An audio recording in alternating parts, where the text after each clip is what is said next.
When the rubber hits the road, look, are you going to be fearful or faithful?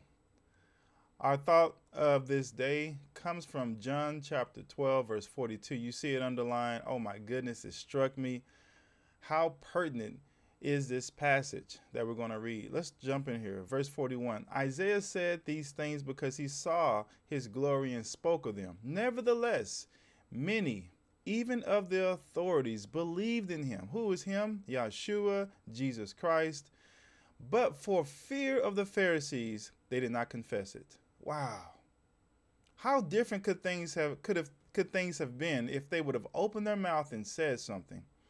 How many more people within the authorities could have been saved if they would have said something? Well, how many more families could have been affected and touched? But because of their own selfishness and fear of being, let me read it, so they would not be put out of the synagogue. You see, the synagogue was a meeting that they would have there in and around the temple. If you were anybody who was somebody was invited to this meeting, and oh no, we don't want to get kicked out of the synagogue. I'd rather profane the name of God or not give him glory. And so that they would not be kicked out of the synagogue, for they love the glory that comes from man more than the glory that comes from God. They love the glory that comes from man than the glory that comes from God. Wow. Is this not the situation we live in today? You're always going to be faced with an option to give God glory or to give man glory. You're going to either fear them or fear him. Which one is it? Whom are you more concerned about? When you speak at your workplace, in your classrooms, even in your home, do you do so boldly because of the fear of God that's in you, not worrying about what someone's going to say, not worrying about your faith is going to look weird and this is different? No, this is not. We don't gossip. No, that joke isn't funny. No, we don't dress like this. Oh, let me tell you why I do and don't do this. Or do you continue to shrink back into the shadows and corners, not wanting to give him glory for fear of man? For fear of looking weird, for fear of looking out of place and peculiar. Look, you were meant to be holy. I'm not saying you have to go looking for it, because you don't.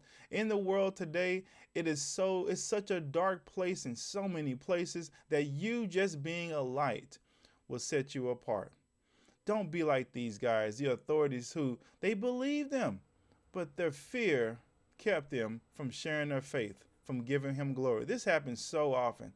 You know, you can see this switch so easily when someone's at outside of church and they come back around their religious friends and family. And here's the test, right? If you brought someone from your outside of that religious group that you're in, the Bible study group, the church group, if you brought a friend, or if they happened to show up and they saw you there, would it be weird for them to hear you talk? Would it be weird for them to see how you dress and how you carry yourself and see the respect that you have among that group? Would it be strange for them to discover you all of a sudden in a new way? This is really the test, isn't it?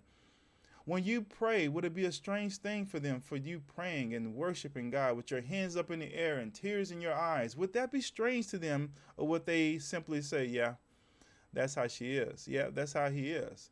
See, that's the real test. And if you can't pass that test, just between you and you right now, I don't know your life. I can't even see you, right? But just between you and you, because I've had this happen before where I was convicted and I was like, man, how am I living in my classroom as a student? Am I someone who shows up on time and turns in my work? Am I giving him glory there? And all of a sudden in the church, I'm just the leader and I'm doing all these things, but I have no respect in my classroom.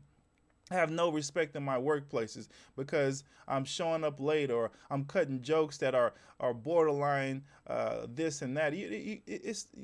We have to be consistent and not fearful in those places. So take that test. Take that mental test now. Maybe this happened. Maybe it will happen.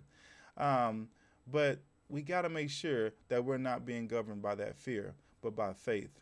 So the passage I want to leave for you today is the one that we're looking at. For they love the glory that comes from man more than God. It's not they didn't love God's glory. They love it. but they love man's glory a whole lot more. Don't get sucked into that, guys. They have no heaven or hell to put us in. Man that we're trying to please so badly has nothing to offer us in comparison to what God has. So let's make sure we do that. Don't fear looking peculiar, for he will give you glory when you do so. May Yahweh bless you, and may he keep you, and may you be full of faith and not fear when given an opportunity outside of your religious circles. Amen.